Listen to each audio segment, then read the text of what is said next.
Руслан, Ага. ты уже давно встречаешься с моей дочерью. Ага. Я уже на тебя смотрю как на зятя. Мне хочется сделать вам свадебный подарок. Рахмет. Трехкомнатная квартира в Алмате, в самом центре. И машина, новая машина. Алматтан ба?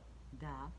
И новая машина с автосалона. Модель выберешь сам, если ты, конечно, только этого хочешь сам. Жо, рахмет сізге. Енді бұйыртса, біз енді өзіміз соның бәріне жеткіміз келеді. Бұйыртса өзіміз аламыз оның бәрін, аман болсақ аламыз бұйыртса.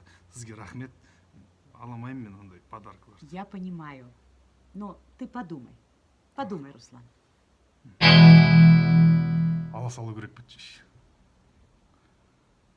Қойшы бірақ ертең қайын жұрттың арқасында көтерілді, ау-мау деген әңгімелер шықса тағы да. Вайн сүріп жүре берем ау деймін шеші.